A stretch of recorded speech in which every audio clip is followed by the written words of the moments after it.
Man, what's the word? We back with another episode. E-Staff, J-Mac, we really finna get into another hot topic today, man. We appreciate y'all for sitting and watching with us. We feel like it's a pleasure just to be here.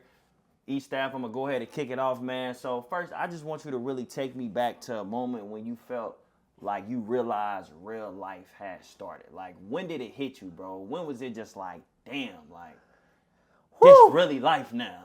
You know what I'm saying? I feel like soon I graduate from college. For real? Word. As a black man in America, Man. as soon as you walk across that stage, it's real life from there. If you do graduate, let's just say that. If you do end up graduating, it's a whole different world. So for me personally, Mathis, shout out my aunt. She like, it's around, I think people start applying for jobs like 3 months before they leave college or whatever. Oh, for sure. Yeah, gotta be smart. So she like, awesome, if you don't got a job by then, she gonna you kick come, your ass. you She gonna be like, nigga, you can't be here. You coming to work for this company or whatever. So boom, boom. I don't got no job. I don't got no job, man. I'm applying for everything in the book. Job market is tough. I'm thinking I'm about to move to Ohio or Earl. I'm out there for spring break, looking for apartments, looking for jobs, stuff like that. You want to be in Ohio? Man, we was trying to take our trips to another level. I was going to sacrifice everything. Shout out to Ohio. I was going to go out to Ohio, Columbus. Shout out my Columbus people, man. Yep. I had some good times in Ohio. Yep. Freaking out in Columbus specifically. But I was finna go out there. Ain't find nothing. I'm not trying to go back to the crib. Hell nah. Man, I'm like, nah. What can I do? Yeah. I don't really, and nowadays they be like, you need experience to work for any company nowadays. Mm-hmm. And how do you get experience if you never had a job? It's like really frustrating for me. So my aunt, I swear anything I love, I graduated, walk across the stage. Yeah. 2-3 days. You ain't had no 1.9, right? Man. Hey, I came out of college with like a 3.2. Tight so shit. Came a long way. Clap it up for E, man. Clap it up for E, man. Came a long way. And I like this energy. Proud of that boy. My nigga made it. My boy took notes. He was in that bitch. Freaking. I was on point. At Quincy, I was so on point. Shout out Miss Nancy Barner. What did you call him? Shout out Nancy. One of my main teachers out there. She took care of me. She really just taught me how to be professional and really take things, I would say, to another level, man. So I feel like for me, personally, getting out of college so I don't keep on chatting, that's when stuff happened for a black man in reality. What about for you, Mathis?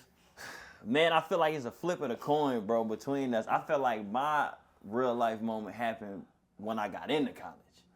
So imagine, bro, you get into Atlanta, it's new student orientation. Mm-hmm. So basically what that is, bro, we basically get an exploratory like weekend on Morehouse campus. They taking us to, we got different classes, we doing like historic, tours of the campus, bro. Like we waking up at like 3-4 in the morning on some shit. Like they beating on niggas' door. Hey, get up. We going around seeing the different monuments around the campus. And keep in mind, bro, I had literally just flew in like that Friday morning. Mm-hmm. So for me, bro, I'm envisioning, I'm like, man, like this to start this lit ass shit. Like, cause me, I was finna go to Missouri State. I had a full ride. Like, and I had a half tuition paid scholarship to Hampton. Hampton University was my first choice because they had the top finance program. But then for like God was just moving me to Atlanta and he was moving me to be at Morehouse because that's where the most elite niggas was at. So I said, if I want to be elite, I got to be surrounded by that shit. So I get there, bro, and things is really going up, bro. It's so lit. I'm having a beautiful time. And I kid you not, bro, what happens next, real life, like, it really changed my whole mindset and trajectory, bro. So after we get through the Friday, I get in town that Friday morning, bro. After we get through the day of just the tours, being in the dorms and all of that shit, bro. Literally that night, bro, I get a call from my granny, bro. Shout out, Granny. She answered the phone shaky. I'm like, what's going on, bro? She like, Malcolm B just got killed. I'm like, what? And for those who don't know, that's my uncle. So they like, his nephew-in-law, like basically went in on some like, came through the back door, wasn't supposed to be there. They had a restraining order on him and was just stabbing up everybody, bro. Like, And when I tell you I felt so detached because I'm a family man, so the fact that I was in Atlanta and everybody was in St. Louis while this was happening, bro, it really fucked me up. But what really fucked me up worse was that, bro, I looked up to my uncle. Like, to me, that was the epitome of a black man, bro. Like, he came out of Riverview Gardens High School, top of his class, went to UAPB on the scholarship, sports and academic, excelled there, went to Kent State, got his master's in chemistry, like, worked at Monsanto, really was on point, bro.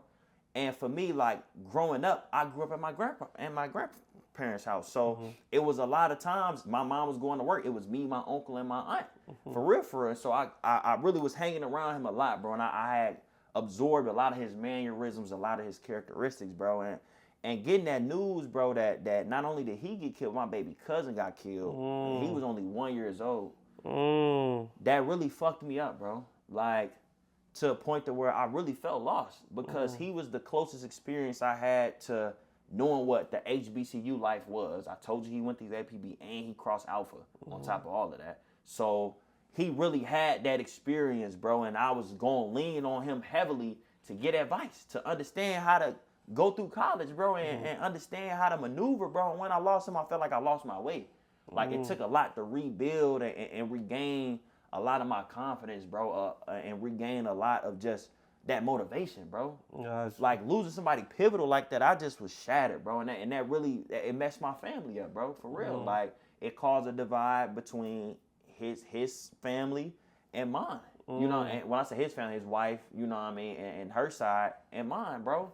Keep in mind, we used to spend Thanksgiving and Christmas together, bro. So after that happened, man, things really changed, bro. I feel like that's when real life hit, because at that point I felt like, all right, Jay, like, all you got is God in this experience. And there's only so many people I could count on to learn about what they experienced, but nobody really I could go to for a true HBCU experience and to get that advice, bro. He was the coolest nigga to me, bro. Like, he was on point in the books.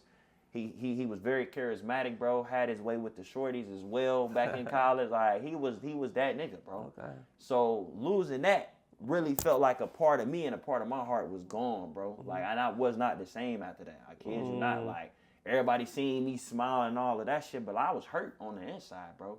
Real shit. But I really think that was the real life moment for me, bro. Like, that really matured me a lot, you know. And I was independent. I was on my own out in Atlanta. I wouldn't ask my mama for much, bro. Like, honestly, like, I was figuring that shit out all on my own, bro, and made that shit happen, bro. Made it happen. So that was my hard life moment, bro. That was my hard life moment, bro. But nigga, we here. You know what I'm saying? By the grace of God, we made it. I know at the end of the day, my nigga up in heaven holding me down. You know what I'm saying? He's standing next to God like, hey, make sure my boy is straight. You feel me? I feel it. I feel the blessings, bro. I feel it, bro. So that was my hard moment, bro. For sure. That was my real life moment. And it be like that, honestly, because it's funny you say when you were still in school, because I feel like for me, being like in high school and going to college, I still like it was so much, I feel like, guidance along the way. Yeah. Where like my experience, as soon as I came out of college, it wasn't no structure, no game plan, no day-to-day. Yeah. Where especially when you play sports, because I played sports all through college,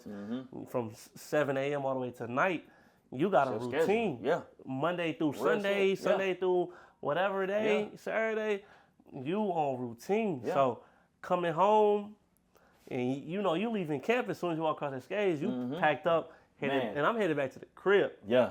You know what I mean? Because I don't have no job. I don't know what's going on. I'm headed back to the crib. So I came back.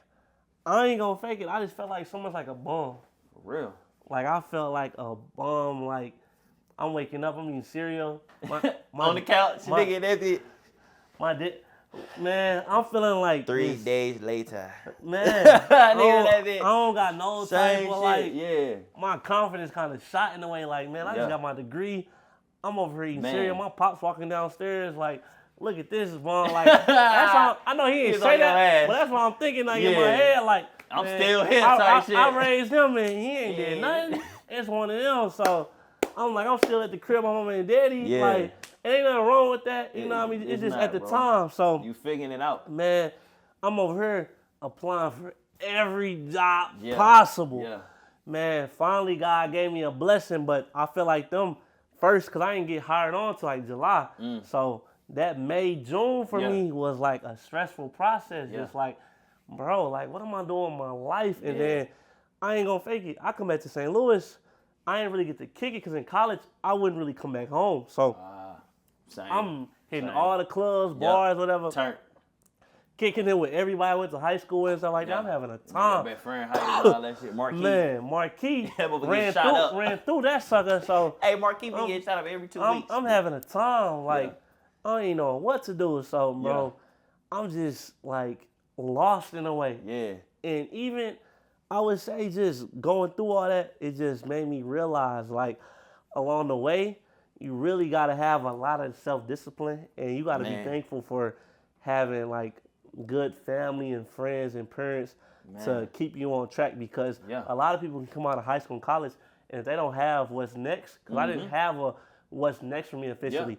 At the time, off the rip, I don't even know if we wasn't doing no episodes, no nothing at the time. So like the podcast wasn't like my focus. Yeah. You know what I mean? So I'm just really trying to transition into how do I day to day provide and do what I need to do to be successful. So man, it was woo. So then my question too is like, all right, so knowing that you went through all of that, right? What did it feel like when you first touched the bag? The bag, bro. I ain't gonna fake it. When I first got my little check, I felt like a lot changed for me. I felt like I was finally free because I was eating off like graduation money. You know, you really eating off that for a minute. Nigga, comment that the first time I see it. It lasts a month or two. You ain't gotta ask nobody for nothing. You eating off that graduation money for a minute, touching you might touch your savings a couple times because people's like, you need to put all that in savings. I'm eating off that for a minute, but when I got my job and then you living with your parents at the time, you able to save, put some stuff up. I'm feeling good. Like, okay, if I want to go take a little shorty, I can take a little shorty out. Blah blah blah. So for me, I kind of moved out kind of quick. Like I got hired on in July and moved out my people's crib in like December, January. Oh damn! So like, how fast? And you moved straight to Dallas, or where was you? I was in St. Louis at the time still. Right. Then I got like cuffed up, and the short I was with at the time, I had a child. You was stepdaddy in that motherfucker? I was stepdaddy. What you call? I was an A+ stepdaddy. Let's be real. You buying the Welch's fruit snacks and shit? Yeah, man. What you call? we had a routine. I was at the grocery store, but folks were taking care of. You feel me? We just gonna let that be known. So, freaking, I had a family at 23, 24, 24. I had a family. I was big daddy. I was OG. You feel me? Looking at niggas in that. So, you let that bitch stay in your room. Don't come out. Don't come out the room yet. Just wait.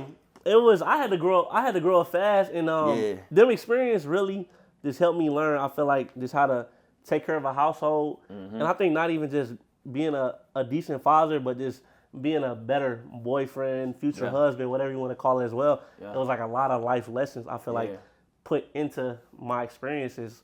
But for you, just going through college, how did you get through this losing your uncle and just transitioning? You say you felt like you was in the real world, so you did college. How did you bounce back from that?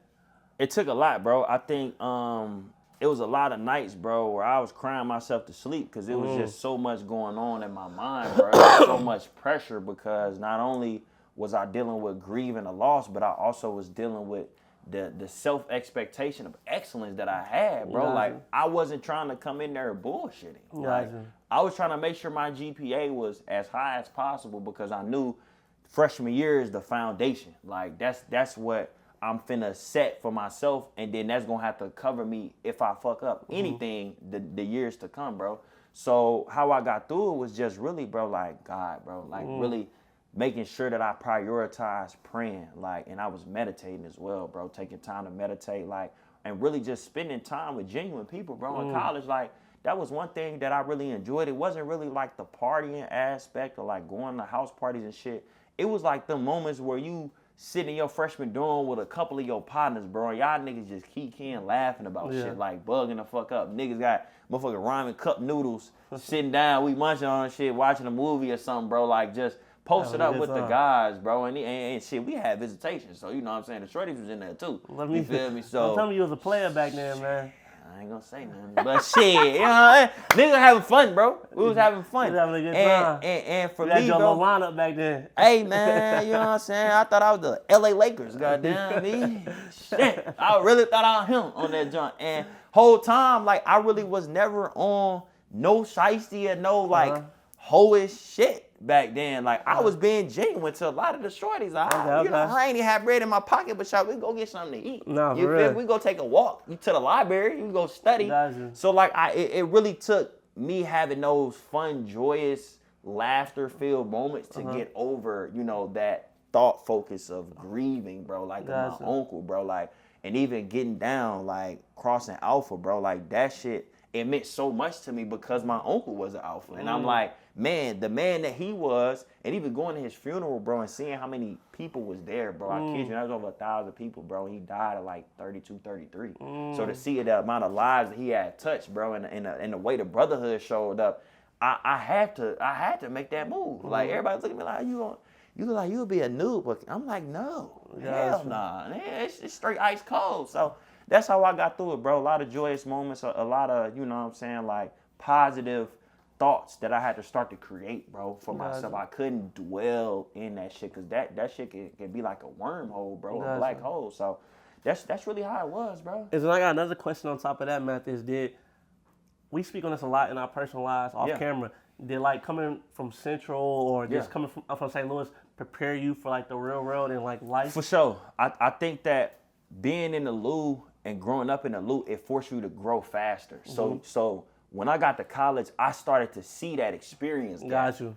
And that's something that a lot of people don't talk about. When I say experience gap, it's not that, you know, like, somebody had to go through what I went through or had to struggle. It was just the fact that, like, bro, you still trying to chase a trend. Like, you don't really know who you are. Like, St. Louis really taught you how to be yourself and have fun being yourself, bro, and giving you confidence, bro. And I really felt like it gave me that genuinely real aspect. Like, I wasn't going for no bullshit, nor was I creating drama, nor was I pillow talking. None of that shit was happening, bro, because of the experiences from the Lou. Like, in high school, bro, we wasn't having that. Niggas was fighting in the mornings at 8 a.m. I'm just trying to get in line, get breakfast, nigga. I'm trying to get my little square pizza, nigga. You know what I'm saying? Like, damn, am I apple juice? And I can't even do that because niggas want to fight. And the security guards barely can hold these niggas down.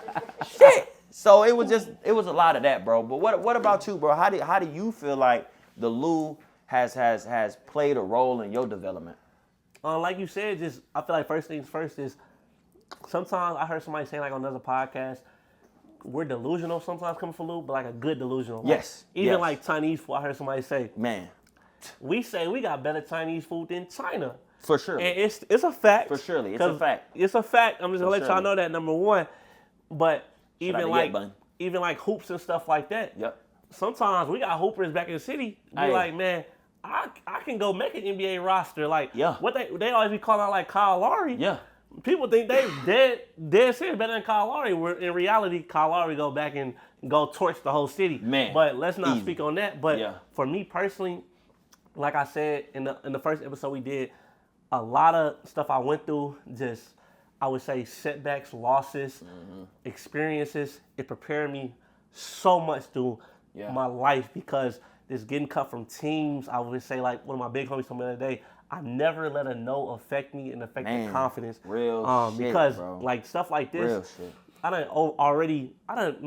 Getting into college, I done DM'd before every school in the country. For real? Trying to make You was on Coach K, using Coach K DMs? I was in emailing like dead, I'm worthy. Like what you call it? Earl over there shaking his head like for real, like dead shit. You been around the way. I emailed every school in the country. So like I'm really just thankful for the journey. Yeah. Like who would have thought? Shout out my moms getting me over to West Plains, be able to hoop, getting over to Quincy, bro, because the route could have went a lot of different ways. I could have been like just gave up Dallas, freaking just applying for jobs and stuff in like the real world. Yeah. I done got 100 no's. Like, man, who would have thought me being out in Dallas was even possible? You never stopped though. This St. Louis gave me so much confidence and the ability to just keep going. Yeah. And I just thank God for just rejection a lot of times and just being able to hold on. Yeah. Cause every time I feel like it was a storm, even I was talking to Ope, did something personal. I feel like the last few days is trying to overcome this. I feel like God has always been in place. Like now at 26 years old, I'm just in a position where if something happens, I just say thank you, God. Man, I try not to even Kyrie. like at the free throw line. Thank you, God. Shout out Kyrie. But I don't really try to dwell too much. It happens. Yeah. And I know God, everything we're trying to do, He's gonna put the writing and the pen and paper to everything we're trying to do. But I think that's the biggest thing. St. Louis definitely plays a crucial factor. Even like this toughness, playing basketball and stuff like that. Toughness for sure, bro. Niggas, they honestly, be so soft in the real niggas world. be soft, bro. As hell. Niggas be soft. Soft as hell. St. Louis niggas are the grimiest, most cutthroat physical niggas to hoop with, bro. Anywhere we go, toughness. We take that shit and niggas be threatened by that shit. I was hooping in Dallas one time, bro. Motherfucker gonna walk up to me, we hooping, right? I'm giving that nigga buckets, right? We going back and forth. The nigga gonna come up to me talking about some, nigga, you don't know where I'm from, nigga? I looked at that nigga, I said, I don't give a fuck where you from, nigga. like, niggas be doing that with niggas be hooping like, I don't give a fuck where you from, nigga. Like, I'm finna still bust your ass. I don't think people that don't make no difference, I don't think nigga. people understand that sometimes. Man, bro. It don't matter where you come from, like, and I'm not trying to put like St. Louis the most grimiest. Respect to all the cities, bro. Niggas gotta stop doing that shit, we done seen everything that came in bro. We done seen everything that come in this real. Like nothing you say is gonna be like, oh my God, he's from out west. Or niggas supposed to be intimidated. They think you supposed to be scared. Like nigga, I fear God, nigga. Yeah, like so what? It's just one of them. So bro, I ain't gonna fake it. That's hella funny. No, like that shit be pissing me off. Hey, I just was in the Lou hooping at the Civic Center. Why the fuck, and this is my problem with old heads who short and small. Why the fuck y'all niggas be in the post trying to act like y'all 6'8", trying to tussle with niggas? And then, then get the fight. Then you get the tussle with them back. Nigga, you following me. Get off me, bro. You doing too motherfucking much. Niggas was finna fight. I'm like, hey, bro, I literally walked up. I'm like, hey, bro, y'all gotta chill. They over there finna scram. Like, y'all doing too motherfucking much. Like, y'all niggas is 5'2". Relax. No, for real. And then I want to speak on too, Mathis, the transition, I would say the biggest thing, and I'm not trying to, this conversation is tough in a way, because we all have it, just living out here. Opie's been out here so many times, and we have the conversation on, do we lack resources? And I don't want to say like we're talking bad about the city, but are the resources lacked where we come from? No. Trying to transition into the real world? You think they're not lacked? In St. Louis? Yeah. No. Because I feel like what it is it's people's perspective, bro, of how they go about accessing the resources. Gotcha. I felt like when I was younger and coming through high school and college, I'm like, yeah, I got to get out of the Lou, make it out the Lou, blah, blah, blah. But after I done got out of the Lou, lived in Seattle, lived in Philly, moved to Dallas, and I'm taking that perspective and that mindset, I'm like, man, it's a lot of ideas from all of these other cities that I could go and take back to the crib, and that shit would do numbers. No, like definitely. imagine if you created a Camp Houston in St. Louis. Come on. $1 million business, easily. You know what I'm saying? Because what we gotta realize is that, bro, like resources and access to resources, it's everywhere, bro. You just gotta know the right people. That be the problem. Niggas don't know enough of the right people, bro. So they feel like there's a lack. They feel like there's not enough there, but that's because you ain't done enough. You know, it's a reality check. Like I tell motherfuckers, bro, you want to get out of the loop so bad, but what is you doing that's gonna actually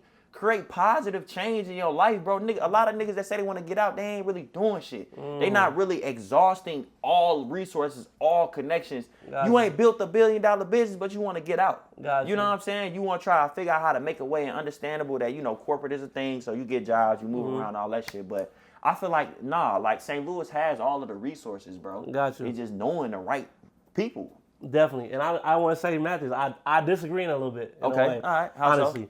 I feel like we lack in a way where opportunity, and I would say Dallas is so much bigger. Right. So St. Louis is about the size, I would say, sometimes like Dallas and probably a couple outskirts of the cities where like you come out here. Let's just use like photographers or in this instance, videographers. Yeah. You can go out and get business in Arlington, Dallas, up north, down south. That's real. out east. I mean, out east. Yeah. And it's so much more room for people to make money, eat, stuff like that. Even like promoters, clubs, stuff like that. We only got so many clubs, so you only have so many promoters. Out here, it's so many different promoters, so much money out here to spread out. Yeah. And that's why I would say I don't know how the hate is out here because I haven't experienced too much of it. Right. But I would say when you come from, I would say, a small major city, it sometimes feels like you're in a pond. And then when you come out here to a major city, it sometimes feels like you're in the ocean.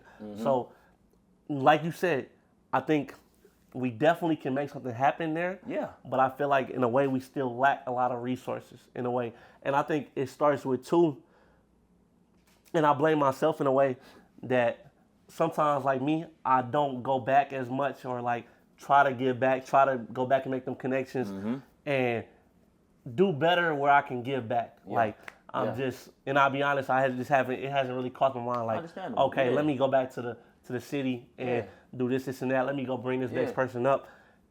Cause I feel like sometimes we still trying to make it ourselves. Yeah. So I'm not gonna say we, understandable. but I lack personally on, I would say just having faith on the product at times.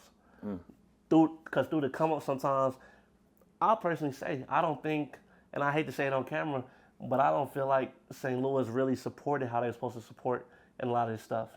Yeah, that's fair. No, that's fair. That's fair. I think St. Louis is just, it's competitive. You know what I mean? And that's what it is. Like, you really got to compete because it's small, because it's not much space. But I also will say, like, bro, take the mentality and the mindset of being in a city like Dallas, in a state like Texas, and take some of the ideas, bro, and bring them over to the Loop. No, because it needs to be done. They'll pop just as much. You know what I mean? Because at the end of the day, what I think the point that even like we missing is that, bro, it's not much going on because people going to the same shit.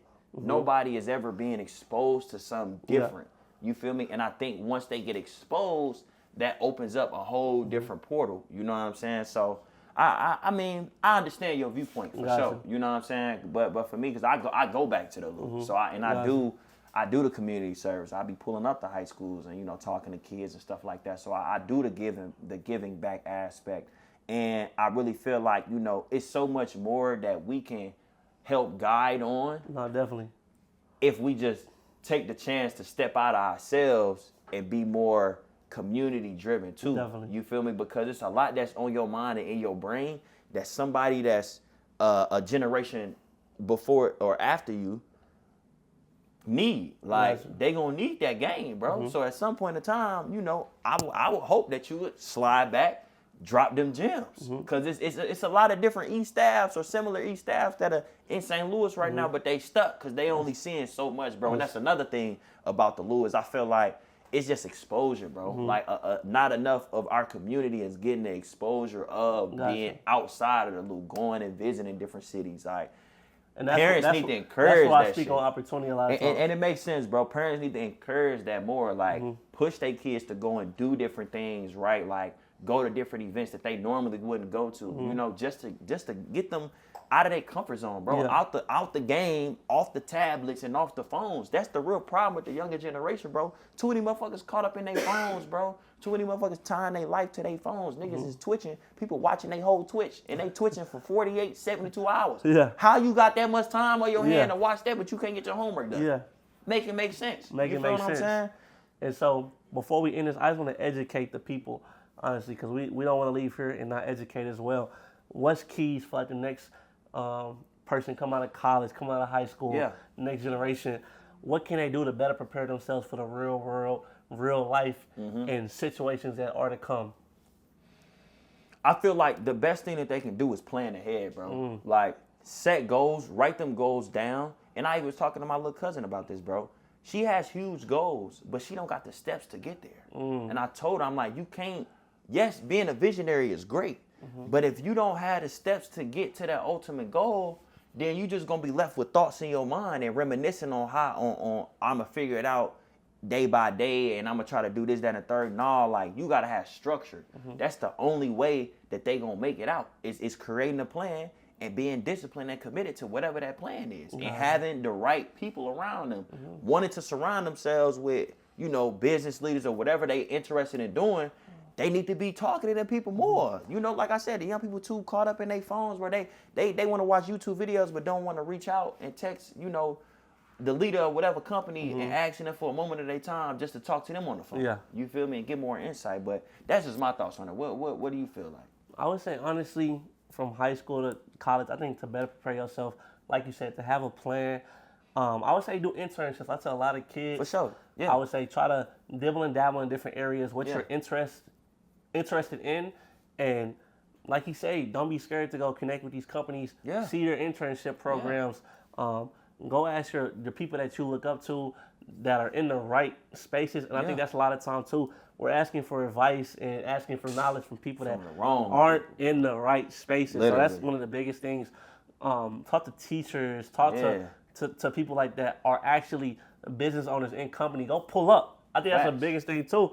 People so Hollywood and too cool to like go pull up. Like I'm not scared to, like, if I see something popping on Instagram out in Dallas, I'll go pull up. Freaking me and Oak yesterday, we walking, we this past through, we just happy go lucky, hollering at people that on a wine bar, off you know what I mean? Just speaking, playing around. They give us a whole free bottle of wine, just off good energy. And I think that's a lot of ways you want to move. Is just like, and I think Matt just mentioned earlier, have a good circle of people that's doing something in life. You got to figure out early. And I think I spoke on it last week or last Friday. Just have grace too, because you're not going to have it figured out. Have grace on yourself and grace on the people around you. Don't be hanging around on knuckleheads. Literally. But everybody won't get it at the same time as you. So I'm learning in my life, no matter if people have it figured out or not, good people are good people. So you always want good people in your corner. And I lost out on people, I feel like, that were good people but didn't have everything figured out. But later on down the line, you don't never know who people will become. A lot of times in life, you might think, oh, they're nobody, they'll never be nothing, but end up being the biggest thing popping. Real talk. So you really just gotta, I would say, just stay true to like who you are, but make sure these people are doing the right things around you, and you'll be all right. And I think that's the biggest thing, Matt. This knocking it out early, because we're living in times now where people are coming. These kids, this generation is on the way. Like what you call them. No, for surely. It's competition at the rate we going. So I just want to say appreciate y'all tuning in. Appreciate it. We what you call them had an amazing episode. We'll see y'all back. Make sure y'all like, subscribe.